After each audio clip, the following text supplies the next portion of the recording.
मिल गया है माठा और भाटा, यादव और मौर्य, और जफर भाई के हाथ में है बाका। उनकी डिग्री फेक है, उनकी पत्नी फेक है, उनके जुमले फेक हैं, उनकी नौकरी फेक है। नौजवानों को ठगा, महिलाओं को ठगा, किसानों को ठगा, व्यापारियों को ठगा।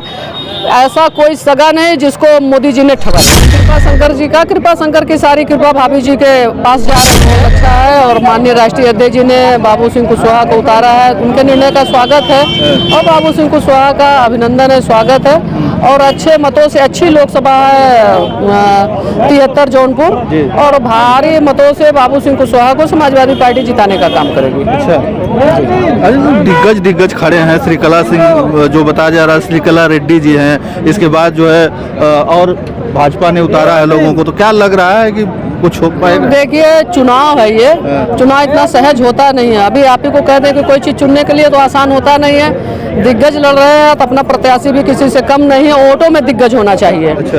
और जिसका आप नाम ले रहे हैं भाभी जी का, उन कृपा शंकर जी का, कृपा शंकर की सारी कृपा भाभी जी के पास जा रही है। अच्छा। और लड़ाई होगी, लड़ाई सीधी होगी और बाबू सिंह कुशवाहा जी भारी मतों से चुनाव जीतेंगे। और भारतीय जनता पार्टी खत्म हो रही है जौनपुर से। अच्छा। उसके अंदर कोई दम नहीं है, क्षमता नहीं है, क्योंकि तो उनके वोटों में विभाजन है। समाजवादी पार्टी और गठबंधन, इंडिया गठबंधन के वोटों में विभाजन नहीं है। हमारा कार्यकर्ता प्रतिबद्ध है कि एक सुर में इस बार 80 हराओ, मोदी रोको और पीडीए जिताओ, संविधान बचाओ, अम्बेडकरवादी विचारधारा को बचाओ, लोहियावादी विचारधारा को बचाओ। मोदी जी तो कहते हैं कि जो है 400 का आंकड़ा पार बता रहे हैं और कह रहे हैं कि 5 किलो राशन से महिलाएं बड़ी खुश हैं। मोदी जी कुछ भी कह सकते हैं। 15 लाख आया नहीं, इलेक्ट्रो बॉन्ड का इतना बड़ा घोटाला, पीएम फंड का इतना बड़ा घोटाला, और सारे प्रत्याशी वॉशिंग मशीन से धूल कर वो अपने दलों में शामिल करने का काम कर रहे हैं। मोदी जी बहुत अद्भुत व्यक्ति हैं, उनको झूठ के अलावा कुछ आता होता नहीं। वो झूठ बोलने के मास्टर हैं, मास्टर डिग्री उनकी झूठ में है। क्या लग रहा है यहाँ से जीत जाएंगे बाबू सिंह कुशवाहा जी? निश्चित जीत जाएंगे, सुंदर समीकरण है। और जैसा कि मैं तो कल से ही बोली कि मिल गया है माठा और भाटा, यादव और मौर्य, और जफर भाई के हाथ में है बाका। बाका माने भारतीय जनता पार्टी जो संविधान खत्म करना चाहती है उसको पकड़ने के लिए। अच्छा। और थोड़ी थोड़ी जो हमारी अन्य जातियां हैं, विश्वकर्मा है, पाल है, कुम्हार है, नाई है, धोबी है, दर्जी है, वो रोल कहार है, कश्यप है, बिंद है, वो जो छोटी छोटे संख्या में हैं, वो रोली, चंदन और कपूर का काम करेंगी। तो निश्चित रूप से जब रोली, कपूर और चंदन मिल जाएगा तो तिलक निश्चित होगा। अच्छा, प्रत्याशी उतारने से बाबू सिंह कुशवाहा को जो कार्यकर्ता है वो कहीं नाराज तो नहीं है? क्योंकि यहीं के लोग हैं, सदियों से लगे रहे हैं समाजवादी पार्टी में और टिकट नहीं मिला उन्हें, तो कहीं नाराजगी? कार्यकर्ता हूँ मैं, किराए क्योंकि तो क्या लग रहा है? संस्थापक सदस्य हूँ समाजवादी पार्टी की। तो फिर आपको भी तो दिल में होगा कि यार दूसरी पार्टी से जो है प्रत्याशी उतर गया। नहीं, हमारे महबूब नेता ने कहा कि साइकिल, तो हमारा नेता ही प्रत्याशी है हमारा, और साइकिल ही हमारा प्रत्याशी है। वो कोई भी आए, बट हमारा प्रत्याशी हमारे नेता हैं और साइकिल ही हमारा प्रत्याशी है, बाबू सिंह कुशवाहा हो चाहे पूनम मौर्य। अच्छा, मतलब कि अखिलेश यादव जी ने चाहे जिसे उतार दिया है, बस इस बार उसे वोट देकर जिता देना है। इस बार वोट देकर जिता देना है, क्योंकि नस्लों का सवाल है, संविधान बचाने का सवाल है, और इंडिया अलायंस को जीतना है। और मोदी का भी गठबंधन है, काफ़ी दलों का है। बोलते हैं शेर अकेला चल रहा है, तो शेर अकेला कहाँ है? 39 दलों का उनका भी गठबंधन है, और ये गठबंधन की राजनीति है, और गठबंधन नहीं चलेगा, इंडिया गठबंधन जीतेगी इस बार चुनाव। शेर दहाड़ रहा है, जहाँ जा रहा है वहाँ दहाड़ रहा है, कह रहे हैं लोग। वो दहाड़ते होंगे, दहाड़ तो रहे हैं कि 40 करोड़ लोग अनाज पाते थे तो देश गरीब था, देश लूट गया था। आज 80 करोड़ लोग पा रहे हैं अनाज। ये कौन सा विकास है? नीरव मोदी, मुकुल चौकसी, जितने भी घोटालेबाज थे, माल्या थे, या भुजबल रहे हों, या फिर पवार जी रहे हों, अजित पवार, तमाम घोटालेबाजों को उन्होंने ईडी, उनके पास एक और पार्टी, एक संगठन और उनका गठबंधन है ईडी और सीबीआई से, सबको ईडी और सीबीआई का दबाव बनाकर वॉशिंग मशीन में धुल कर अपनी पार्टी में ले आ रहे हैं। इससे बड़ा स्वच्छता अभियान और निर्मल भारत क्या होगा? अच्छा, रोजगार वगैरह के लिए क्या मतलब अखिलेश यादव ने क्या स्ट्रेटेजी नहीं बनाया है, क्योंकि भारतीय जनता पार्टी के नेताओं से जब पूछ दिया जाता है रोजगार के बारे में तो वो जनसंख्या पे पहुंच जाते हैं कि जनसंख्या इतनी बढ़ाओगे तो कहाँ से रोजगार पाओगे। पूरे भारत में कितनी नौकरी है, कितनी नौकरी है? वही आप दिनेश लाल यादव जी वाला सवाल अब कर दिए हमसे। फिर पूरे भारत में कितनी नौकरी है? बताएं 80 लाख। 80 लाख है नौकरी ना, तो ये बताइए कि 2 करोड़ हर साल रोजगार का क्या हुआ?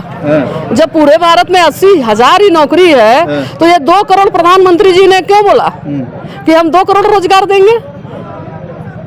ये दिनेश निरोग जिसकी बात कर रहे हैं उनको सोचना चाहिए ना, वो जाए नाचे और गाए।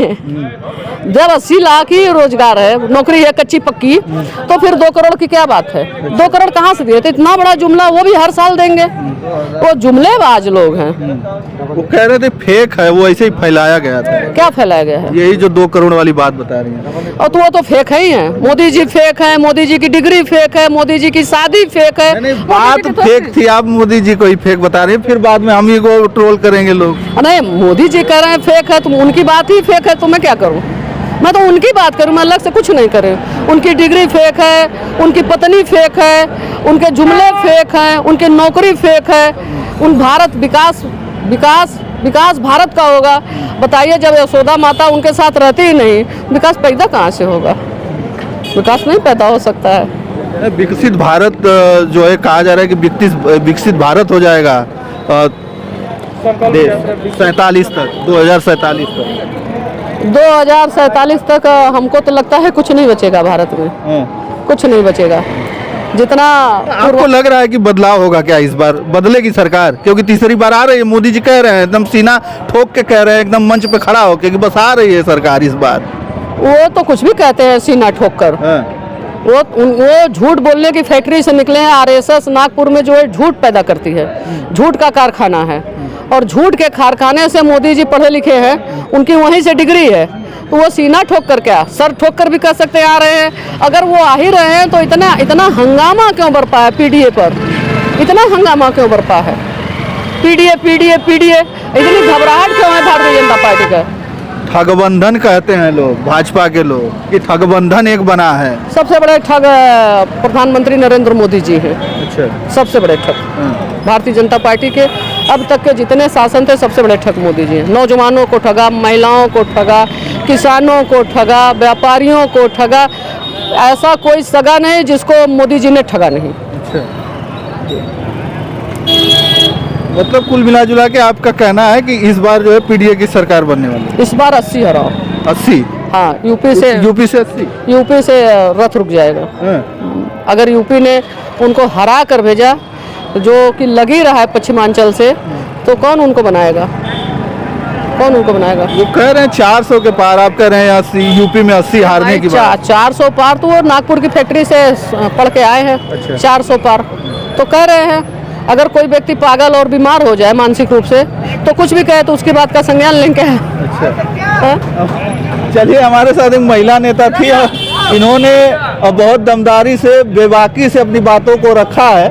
आप लोग कमेंट करके बताइएगा कि इनकी बातों से कितना सहमत है। और ये कह रहे हैं कि इस बार जो है झोला उठ जाएगा। झोले में कुछ है नहीं, 24 में जाएंगे। झोले में अब कुछ बचा ही नहीं है। झोला फट चुका है। चलिए, आप कितनी इनकी बातों से सहमत हैं, कमेंट करके हमें जरूर बताइएगा। तो चलिए, इस वीडियो में इतना ही, धन्यवाद।